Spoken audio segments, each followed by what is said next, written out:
3:30 in the morning, and I had a dream, and it bothered me quite a bit. Um, and I tried to get it out of my mind and just go back to sleep, but I can't.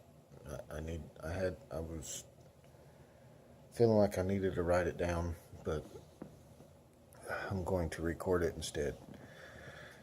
That way I can come back and watch it later. But in my dream, I was in the hospital, and for some reason, we were there for a baby. And this baby's name was Micah.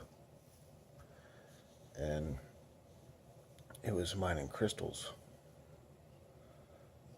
which is weird because we're past that stage in our life. But for some reason, the nurse told us that Micah was dead. And in my spirit, I knew something was wrong. And I knew the nurse was lying. And at this point, Crystal was gone. I don't know where she was. And I was walking down this hallway, and these nurses tried to stop me. And I told them, I'm going to go find Micah. Where's Micah? And they just kept telling me that I couldn't go back that way. That was where the dead babies were. And every time they said that, this, for the lack of a better word, anger swelled up in me. And I knew something wasn't right. And I told the nurse, you need to call 911. And they just looked at me, and they were saying that they weren't going to call 911 just because somebody told them to. And for some reason, I'm not sure why, I told them, well, someone's fixing to die.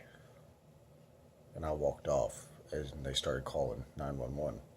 Because I knew the police had to be there. Somebody had to be there. And this nurse comes around the corner, and she is dressed in blue. Everybody else is dressed in white, but this one's dressed in blue. And she starts helping me. She's like, I can take you. I want to help you. I want to take you where the babies are and show you. And so she takes me out, and we go out the back. Well, at first there's these hallways, and all of a sudden I know that Crystal's in one of the rooms in one of these hallways. So I start looking for her, and I start seeing these men. And every time I would see one of them, there was other people, but every time I would see certain men, and anger would well up inside of me. And when they would see me, they would run. And at this point, I really knew something was wrong. Something was not right. And at this point, I feel like this strength is welling up inside of me. Like, I'm going to rip through these doors with my bare hands. And I start tearing these doors down, and there's women in there. And they're just sobbing, and they're crying. And I finally find Crystal, and she's there trying to help them. But I feel like I'm being led down the hallway. Just keep going down the hallway. And this keeps going on. Just these doors. Ripping these doors off the hinges. And it's like the doors just become paper. I just rip them apart. And every time I rip these doors apart, there's a family in there and a woman that's crying. And this nurse in blue is still leading me. And we come outside, and it's it's in a grassy area. It's not a parking lot. And like there's a slope up to a hill, and there's a white van on top of that hill. And she said, they're in the black bags. And I hear God tell me to run. And next thing I know, I'm on top of this hill, tearing off these back doors of a van that they both swing open. And there's these rows of black bags. And they're medical bags. And inside the bags are supposed to be deceased babies. But it doesn't feel right. Something's still feeling wrong. So I start opening these bags, and this nurse in blue is helping me open these bags, and the babies are alive inside these bags. And I look down, and Crystal's outside, and there's another van, and I tell her, go to the van, open the bags. And she goes, because this whole time in these bags we're looking for this one baby named Micah. And I can remember every time we open these bags, the little babies have little tags on the inside of the bag, and it tells the name. One was Sarah. That's the only other name I can remember. But this one baby, we opened the bag, and there was something on its chin, like a big scratch or scar or something on the chin. And the nurse in blue said it had cancer. And the baby had its arms, like there was something like an elastic deal across its arms, holding its arms down so it wouldn't scratch its chin. But I still haven't found Micah yet. But every time we opened, there was these 12 black bags, 6 on each side, just laying flat in this white van. And now there was a third van. But when the third van came, a couple of men got out.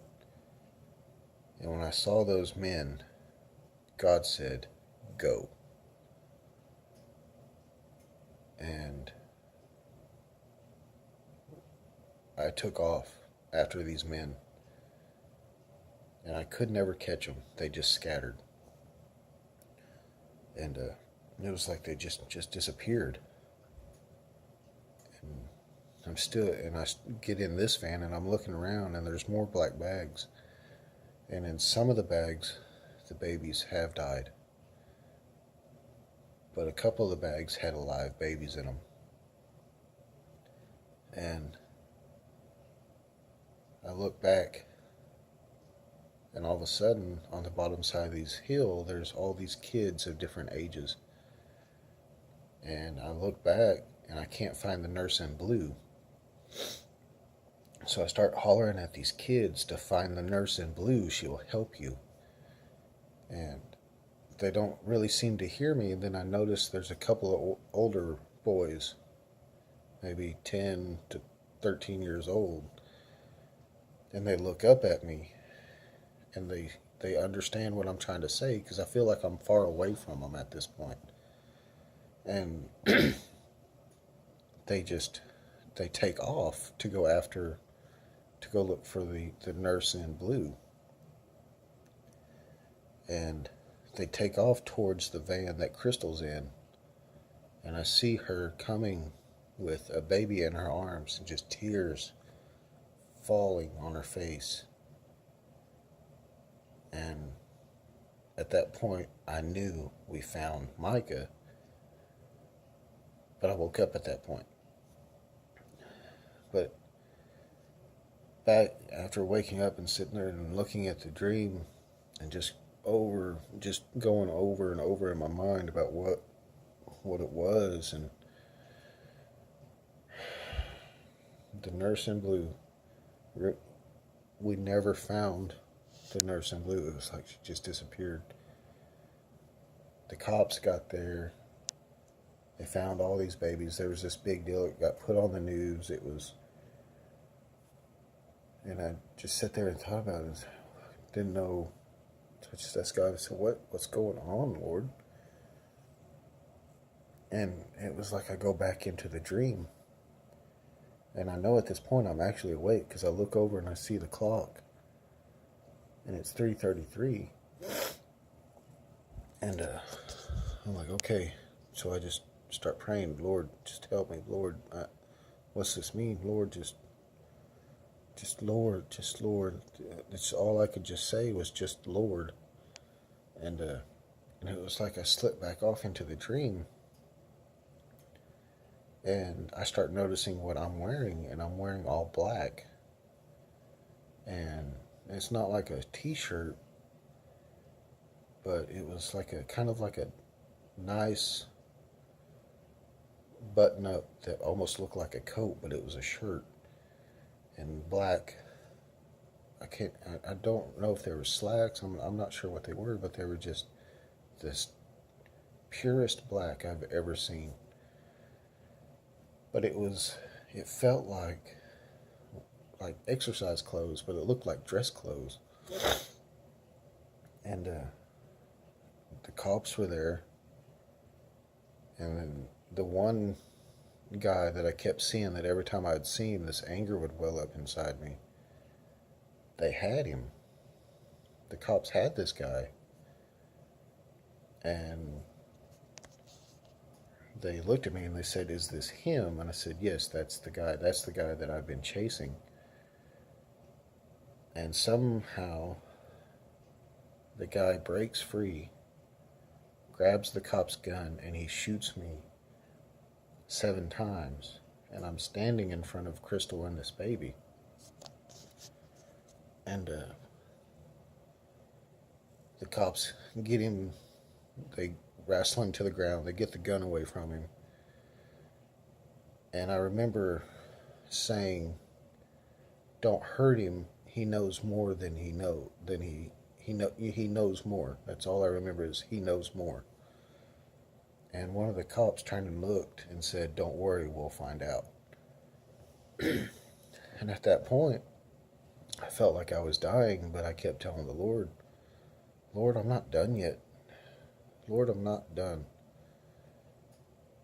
And I slowly start standing to my feet. And for some reason, I know all of the bullets that went into me, none of them hit vital organs. Now, there were 7 bullets, but none of them hit vital organs. And so I was like, well, what does this mean? And so then I'm kind of like lifted up, taken up to where I oversee all of this scene going on, and I see the building that I come out of, and it wasn't a hospital. I immediately knew it was an abortion clinic. And what was going on was this new late term abortion. What was actually happening is these women were being told that their child was being aborted, but they weren't. They were being born alive, but the doctor was saying that they did the abortion, and the doctors were selling and human trafficking these live babies. And the news got involved, and it was this big story. And I'm not saying this is something that I'm going to do. I'm just saying this is what the dream was. But in my dream, God was saying there's going to be more men that I use to expose. But when they get through exposing what's really going on, the men are going to either be killed or injured, or something bad is going to happen to them. But it's okay, because he just said it'll be okay. I've got those guys. But each one of them was always dressed in black, which is weird, because if you think of somebody saving someone, they're not dressed in black. Now, back in the Old West, they were. The hero wore black, and that's what it was. And I don't remember. At that point, I was back fully awake, and I knew I had to get it down.